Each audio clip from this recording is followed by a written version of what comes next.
History के आज इस चैप्टर में हम नेक्स्ट टॉपिक ले रहे हैं द रिवॉल्यूशनरीज।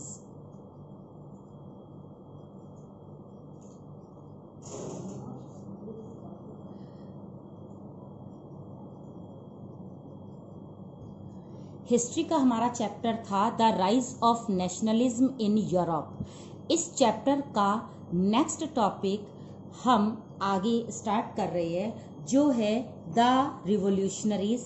लास्ट वीडियो में हमने डिस्कस किया था कि किस तरह से यूरोप में वियना कॉन्फ्रेंस के अगेंस्ट में लोगों ने रिवॉल्यूशन करने स्टार्ट कर दिए थे। पूरे यूरोप में हर जगह, हर प्लेस में हर पर्सन अपने अपने लेवल पर प्रोटेस्ट कर रहा था मोनार्की सिस्टम के अगेंस्ट में। वो सारे जो लोग थे, जो पर्सन थे, सिटीजन थे, वो अपना डेमोक्रेटिक सिस्टम को यहाँ पर सेटअप करना चाहते थे। लेकिन वियना कॉन्फ्रेंस के बाद यूरोप को फिर मोनार्की सिस्टम की ओर धकेल दिया था। तो यहाँ पर हम बात पूरे टॉपिक में जो भी करेंगे उसमें सिर्फ रिवॉल्यूशन होगा किसकी अगेंस्ट में, वियना कॉन्फ्रेंस के। यहाँ पर इन सारे यूरोपियन जो सिटीजन थे उन्होंने मेनली अपने रिवॉल्यूशन में किन किन चीज़ों को यूज़ किया था उसमें हमें ध्यान रखना है कि उन्होंने सीक्रेट सोसाइटीज़ बनानी शुरू की थी। ये सीक्रेट सोसाइटीज़ लाइक ऑर्गेनाइजेशन होते थे जो कि सीक्रेटली बनाए जाते थे, हाइड होकर बनाए जाते थे, लुक छिपकर बनाए जाते थे ताकि मोनार्क की नज़र उन पर ना पड़े। अब ये रिवॉल्यूशनरीज इन सोसाइटी के थ्रू लिबर्टी यानी फ्रीडम की डिमांड करते थे। और जो वियना कांग्रेस, इतनी बड़ी जो कॉन्फ्रेंस हुई थी 1815 में, उस सिस्टम को डिनाई करने के लिए उन्होंने ये सोसाइटीज बनाई थी। तो इस तरह से रिवॉल्यूशन स्टार्ट हुआ। इसमें हम सबसे पहले जो एक पर्सन के बारे में पढ़ेंगे वो पर्सन है मैज़िनी। ओके, मैज़िनी का फुल नेम जो है वो है जिस्पी मैज़िनी, जो कि इटली से बिलोंग करते थे। 1807 में जिनका जन्म इटली में ही हुआ था। शुरू में ही यानी यूथ में ही ये एक सीक्रेट सोसाइटी के मेंबर बने थे और इस सीक्रेट सोसाइटी का नाम था कार्बोनरी।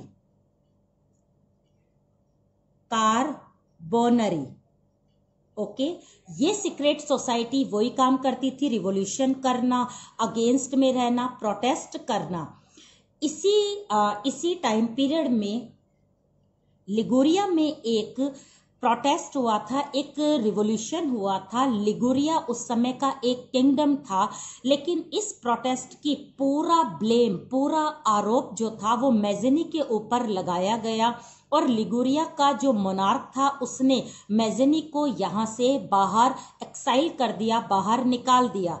उसके बाद मैज़िनी ने कुछ टाइम बाद दो सीक्रेट सोसाइटी को सेटअप किया। ये सीक्रेट सोसाइटी जो थी वो थी यंग इटली और दूसरी थी यंग यूरोप।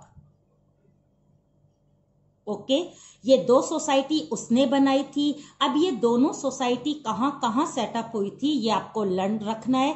यंग इटली जो थी वो फ्रांस के शहर मार्सिलीज में हुई थी, जबकि यंग यूरोप जो थी ये बर्न में हुई थी। बर्न जो है वो स्विट्जरलैंड की कैपिटल है।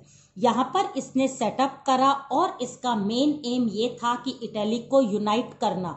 इसका मेन काम सिर्फ इटली को यूनाइट करने के साथ लोगों को फंडामेंटल राइट्स देना, डेमोक्रेटिक सिस्टम को सेटअप करना और मोनार्की सिस्टम को यहाँ से रिमूव करना, ये इसका मेन काम था। और ये सारे काम इसने अपनी इन दो सोसाइटीज के थ्रू किए थे।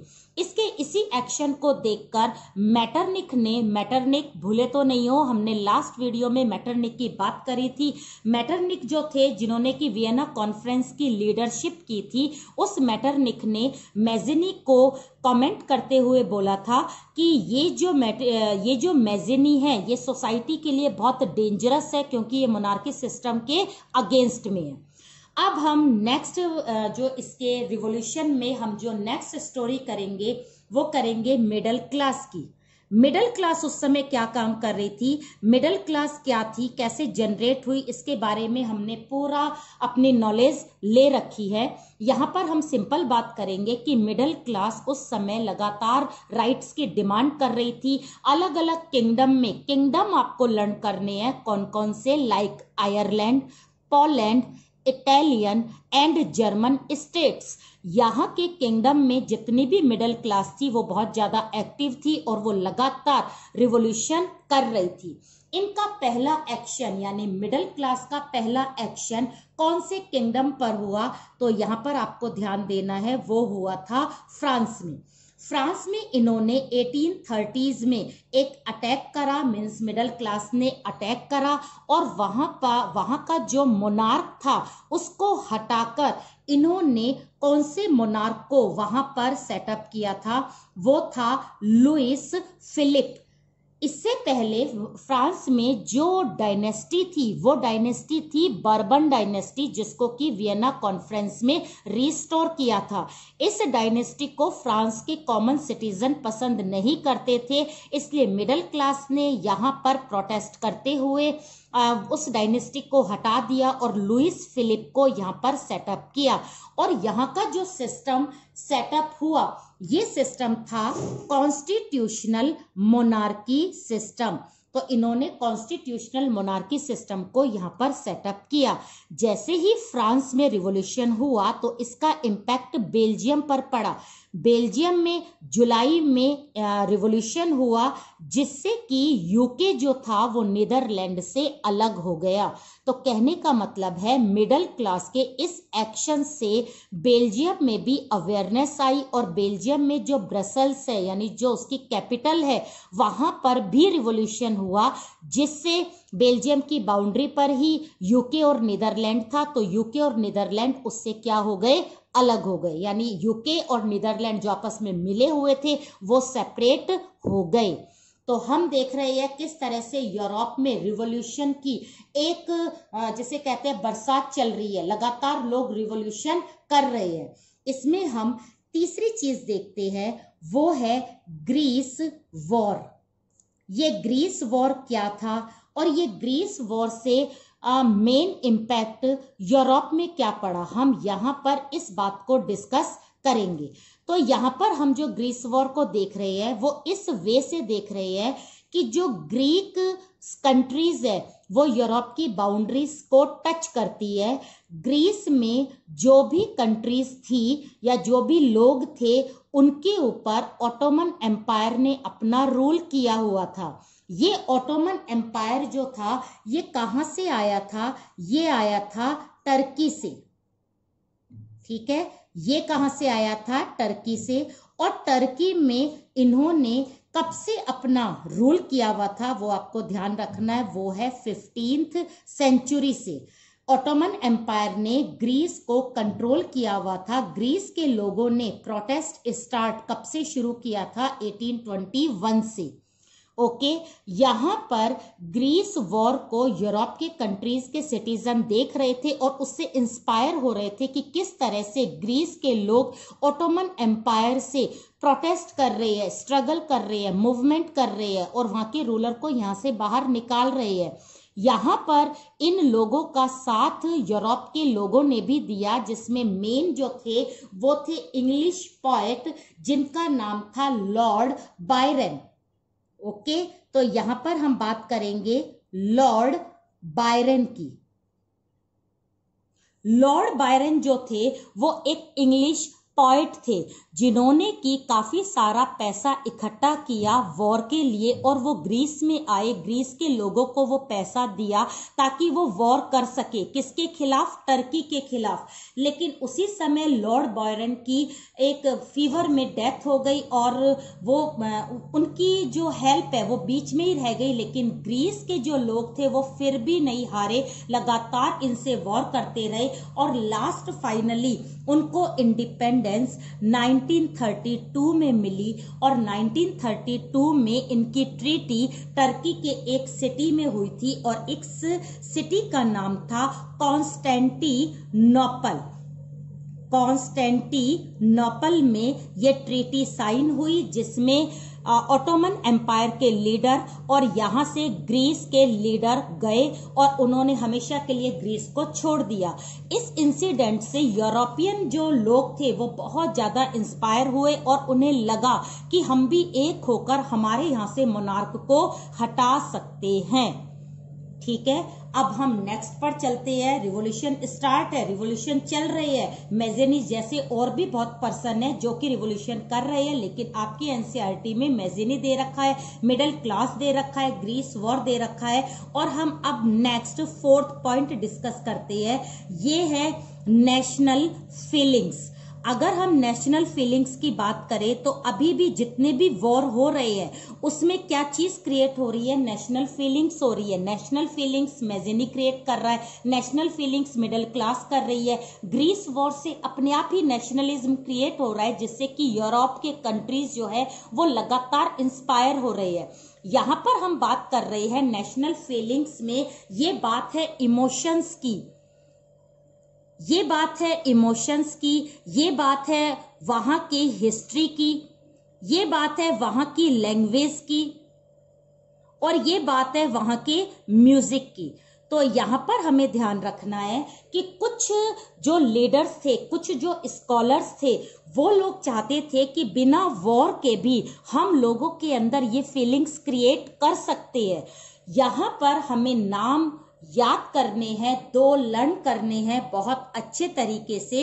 एक तो है गॉटफ्राइड, क्या नाम है इनका, गॉटफ्राइड, जो कहां से बिलोंग करते हैं, जर्मनी से। और दूसरे है करोल, और ये करोल कहां से करते हैं बिलोंग, ये है पोलैंड से।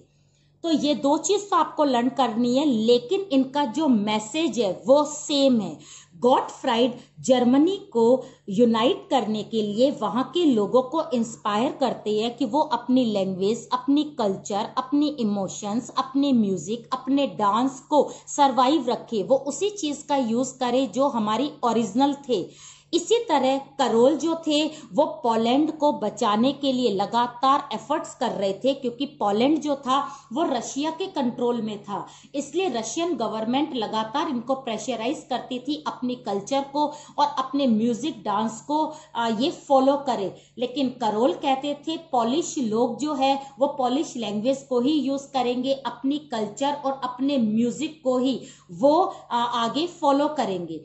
अगर हम करोल की बात करें तो करोल ने अपने म्यूजिक, यानी पोलैंड में जो म्यूजिक होता था उसे ओपेराज बोलते थे, और जो डांस था वहां का मेन पॉपुलर, वो डांस 2 थे, एक तो पोलोनेज और दूसरा माजुर्का। एक पोलोनेज और दूसरा माजुर्का। तो इसी डांस को करोल ने आगे मतलब प्रोपागेट किया, और इसी तरह से पॉलिश लैंग्वेज को भी इन्होंने ग्लोरीफाइड किया, और इन्होंने कहा कि हम सिर्फ वॉर से ही नेशनल फीलिंग को क्रिएट नहीं कर सकते।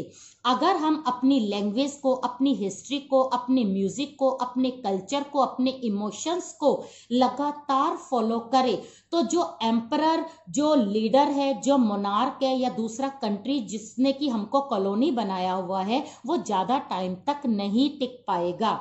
तो यहाँ पर मेन बात तो वही कॉमन चीज आती है। आपको यहाँ लर्न क्या करना है कि नेशनल फीलिंग्स इन चीजों की क्रिएट करने के लिए एक तो गॉटफ्राइड थे जर्मन फिलोसफर, एक करोल थे पोलैंड के नेशनलिस्ट। ठीक है, तो ये भी यूरोप में इनका भी कंट्रीब्यूशन बहुत ज्यादा रहा। अब हम नेक्स्ट पॉइंट देखते हैं 5th।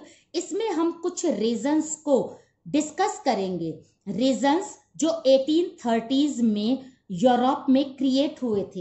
एक्चुअली में यूरोप में लगातार रिवोल्ट हो रहे हैं, ये तो हम देख ही रहे हैं, और ये रिवोल्ट 1815 के बाद में हुए, जिसमें अभी हमने डिस्कस किया है।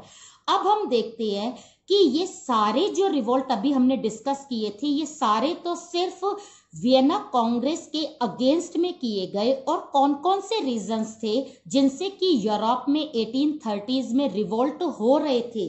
तो पॉपुलर रिवोल्ट के रीजंस क्या क्या थे उसको हम यहाँ पर डिस्कस करेंगे। तो यहाँ पर सबसे पहला जो रीजन था वो था पॉपुलेशन लगातार बढ़ रही थी पूरे यूरोप की, और पॉपुलेशन से अपने आप पॉवर्टी बढ़ रही थी, पॉवर्टी से अनएम्प्लॉयमेंट और अनएम्प्लॉयमेंट से स्टारवेशन। लगातार ये प्रॉब्लम्स इतनी ज्यादा हो रही थी कि जो वर्कर क्लास थी, लोअर क्लास थी, उसने प्रोटेस्ट करा था। दूसरी चीज थी, दूसरा जो रीजन था वो था माइग्रेशन। अगर माइग्रेशन की बात करें तो माइग्रेशन जो था वो यूरोप में अर्बन रूरल एरिया से अर्बन एरिया की तरफ हो रहा था। लोग अपने विलेज गांव को छोड़ छोड़ के शहरों में जा रहे थे, उन्हें लगता था शहरों में जॉब है, शहरों में पैसा है। इस तरह से रूरल एरिया में एग्रीकल्चर बिल्कुल बंद हो गई, जिससे कि फूड शॉर्टेज हो गई। दूसरा, जो लोग अपने रूरल एरिया को छोड़कर अर्बन में जा रहे थे वहां पर बहुत ज्यादा क्राउड हो गया, बहुत ही ज्यादा कंजेस्टेड वहां का पूरा एरिया हो गया, जिससे कि सैनिटेशन और डिजीज की प्रॉब्लम शुरू हो गई, जिससे कि वहां पर क्या होने लगा, प्रोटेस्ट होना शुरू हुआ। तीसरा अगर हम रीजन यहाँ पर देखें तो थर्ड रीजन आएगा यहाँ पर स्टिफ कंपटीशन। ये कंपटीशन कौन दे रहा था? ये कंपटीशन यूके दे रहा था, क्योंकि यूके में सारा काम किससे चल रहा था, मशीन से, और बाकी के किंगडम में काम किससे चल रहा था, मैनुअल। तो जितने भी बाकी के किंगडम या छोटे छोटे एरिया स्टेट थे उन्होंने प्रोटेस्ट करना स्टार्ट कर दिया था। नेक्स्ट जो फोर्थ रीजन था वो था एरिस्टोक्रेसी। एरिस्टोक्रेसी को हम बहुत अच्छे से जानते हैं, हमने लास्ट वीडियो में इसको डिस्कस किया हुआ है। Aristocracy means richest class. जो ये रिचेस्ट क्लास थी ये अपनी पावर को एंजॉय कर रही थी, उन्हें कोई परवाह नहीं थी लोग माइग्रेट कर रहे हैं, उन्हें कोई परवाह नहीं थी कि पॉपुलेशन बढ़ रही है, जिससे कि बेरोजगारी बढ़ रही है, जिससे भुखमरी बढ़ रही है। इन चीजों से इन्हें कोई लेना देना नहीं था, ये तो अपनी पावर को क्या कर रहे थे, एंजॉय कर रहे थे। तो लोअर क्लास ने इनके खिलाफ, इनके अगेंस्ट में प्रोटेस्ट करना स्टार्ट कर दिया था। तो 1830s में यूरोप में ऐसी कंडीशन से लगातार रिवोल्ट हो रहे थे। और एक लास्ट जो रीजन था जिसके बारे में हमने यहाँ पर अभी देखा है कि ये सब कुछ हो रहा है, वो वाला मेन रीजन क्या था, अगेंस्ट टू वियना कॉन्फ्रेंस। ठीक है, तो वियना कॉन्फ्रेंस में जो यूरोप के लिए सिस्टम सेटअप किया गया उसके खिलाफ तो प्रोटेस्ट चल ही रहा था कि और भी रीजन थे जिसके चलते यूरोप में लगातार रिवॉल्यूशन हो रहे थे, जिसमें population, migration, stiff competition, aristocracy का बिहेवियर और वियना कॉन्फ्रेंस तो मेन थी। तो ये सारे रीजन थे जिसने कि यूरोप में डिसऑर्डर किया हुआ था। अब हम एग्जाम्पल देखते हैं कि कहां कहां पर रिवॉल्यूशन हुए थे, हम उन प्लेस के बारे में देखते हैं। तो हम यहाँ पर नेक्स्ट जो पॉइंट लेते हैं वो है फॉर एग्जाम्पल। अगर हम एग्जाम्पल की बात करें तो सबसे पहले हम बात करेंगे 1845 की। 1845 में जो एक रिवॉल्यूशन, एक रिवोल्ट हुआ था, पॉपुलर रिवोल्ट हुआ था, और ये हुआ था सिलेसिया में। सिलेसिया एक किंगडम था और यहां पर जो प्रोटेस्ट किया गया था वो किया था वीवर्स ने। वीवर्स ने किसके अगेंस्ट में किया था? वो किया था कॉन्ट्रैक्टर के अगेंस्ट में। अब ये कॉन्ट्रैक्टर क्या होते थे? एक्चुअली में कॉन्ट्रैक्टर पैसा देते थे वीवर्स को कॉटन वीविंग करने का। वीवर्स पूरा दिन लगे रहते थे, कॉटन का काम करते थे, फैब्रिक बनाते थे और टाइमली उनको ये प्रोडक्शन देते थे। इस पर भी कॉन्ट्रैक्टर उन्हें बहुत कम वेजेस देते थे। अगर टाइम पर काम नहीं होता था तो उन्हें एक्सप्लॉइट करते थे, उन्हें टॉर्चर किया जाता था। वो किसी और से डीलिंग नहीं कर सकते थे, वो सिर्फ कॉन्ट्रैक्टर को ही अपना प्रोडक्शन सेल कर सकते थे। तो इस तरह से जो वीवर्स था वो बहुत ज्यादा परेशान हो गया और उसने इसके खिलाफ एक मतलब क्या कर दिया, प्रोटेस्ट शुरू किया। तो यहां पर हमें ध्यान रखना है कि वीवर्स जो थे उन्होंने 4 जून को दोपहरी के समय सारे के सारे वीवर्स मिलकर कॉन्ट्रैक्टर के घरों पर गए, वहां पर इन्होंने तोड़फोड़ करी। कॉन्ट्रैक्टर ने अपनी फैमिली को लेकर वहां से वो मूव कर गए, लेकिन वो कुछ घंटे बाद वापस आए आर्मी को लेकर। ये आर्मी मोनार्क ने उसे प्रोवाइड करवाई। किसे प्रोवाइड करवाई? कॉन्ट्रैक्टर को। जब आर्मी वापस यहां पर आई तो कम से कम 11 वीवर मारे गए और उनको दबा दिया गया। ये जो इंसिडेंट है, इस इंसिडेंट की पूरी इंफॉर्मेशन हमें कैसे मिली? हमें मिली एक जर्नलिस्ट से, और उस जर्नलिस्ट का नाम था विल्हेम वॉल्फ। ठीक है, जिसने हमें इसके बारे में बताया। नेक्स्ट हम एग्जांपल लेंगे, वो है 1848 का। ये कहां पर हुआ था? ये रिवोल्ट हुआ था फ्रांस में। फ्रांस में एक्चुअली में बहुत ज्यादा माइग्रेशन हो रहा था, पॉपुलेशन बढ़ रही थी। रूरल एरिया को छोड़कर सारे लोग कहां पर आ रहे थे? अर्बन एरिया में। अर्बन एरिया में जगह नहीं थी तो वहां पर क्राउडेड तो हो ही रहा था, लेकिन रूरल एरिया में जब एग्रीकल्चर नहीं होगी तो क्या होगा? Food shortage. फूड शॉर्टेज इतनी हो गई कि पीजेंट ने क्या कर दिया? एक रिवोल्ट शुरू करा। और पीजेंट का ये रिवोल्ट स्पेशली किसके अगेंस्ट में था? एरिस्टोक्रेसी के अगेंस्ट में था, क्योंकि यहाँ पर फूड को जो ब्लैक मार्केटिंग वगैरह यही सब लोग कर रहे थे। तो फ्रांस में इस तरह का रिवोल्ट हुआ था। अब हम लास्ट रिवोल्ट की बात करते हैं फॉर एग्जाम्पल के, उसमें वो है 1848 में ही। कौन सा? जर्मनी। जर्मनी में ये जो प्रोटेस्ट किया था, ये प्रोटेस्ट किया था मिडिल क्लास ने। मिडिल क्लास सब एक हुई, एक होकर वो सारी की सारी एक जर्मनी के सिटी में, और इस सिटी का नाम क्या था? फ्रैंकफर्ट। इस सिटी में मिलने के बाद उन्होंने डिसाइड किया कि हम नेशनल असेंबली बनाएंगे वोट के थ्रू। तो फ्रैंकफर्ट सिटी में जब ये डिसाइड हो गया तो उसके बाद नेशनल असेंबली बनाई गई। मिडिल क्लास ने वोट दिया। वोट के थ्रू इस नेशनल असेंबली में कम से कम 831 इतने रिप्रेजेंटेटिव को चुना गया। किसके लिए? नेशनल असेंबली के लिए। तो नेशनल असेंबली को मिडिल क्लास ने फ्रैंकफर्ट में डिसाइड करके इतने रिप्रेजेंटेटिव को चुना गया। ये सारे रिप्रेजेंटेटिव पार्लियामेंट में गए। उस समय पार्लियामेंट के लिए कोई प्लेस नहीं थी, तो जर्मनी का एक सेंट पॉल चर्च था। इस चर्च में इस असेंबली को यानी इस पार्लियामेंट को ऑर्गेनाइज किया गया। तो यहां पर यानी जर्मनी में कौन से सिस्टम को मिडिल क्लास ने सेटअप करा? ये सिस्टम था constitutional monarchy system. Constitutional monarchy system में नेशनल असेंबली ने जब सेंट पॉल में अपने आप को ऑर्गेनाइज किया तो यहाँ पर एक कॉन्स्टिट्यूशन को बनाया, और इस कॉन्स्टिट्यूशन के अंडर में मोनार्क को रखा जाना था, यानी अपॉइंट किया जाना था। तो सारी की सारी मिडिल क्लास किसके पास में गई? एक मोनार्क के, जो प्रूशिया का किंग था। ओके, अब ये जो प्रूशिया का किंग था वो कौन थे? वो थे फ्रेडरिक विल्हेम। उसको उन्होंने अप्रोच किया और ये कहा कि आप जर्मनी के मोनार्क बन जाओ और हमारा सिस्टम कॉन्स्टिट्यूशनल मोनार्की है। फ्रेडरिक ने बिल्कुल मना कर दिया। उसने कहा कि मुझे ये नेशनल असेंबली इलेक्टेड पसंद नहीं है, मैं इंटरेस्टेड नहीं हूं, मुझे ये पूरा प्रोसेस सही नहीं लगता। मैं किस सिस्टम को फेवर करता हूं? वो है मोनार्क। तो फ्रेडरिक ने मना कर दिया। नेशनल असेंबली अब वीक पड़ने लगी, लगातार ये वीक पड़ने लगी। अब इसके वीक होने का मेन रीजन तो ये था कि इस नेशनल असेंबली के साथ एक तो एरिस्टोक्रेसी नहीं थी, मीन्स रिचेस्ट लोग नहीं थे। आर्मी पावरफुल थी, तो आर्मी ने नेशनल असेंबली पर अटैक करना शुरू कर दिया।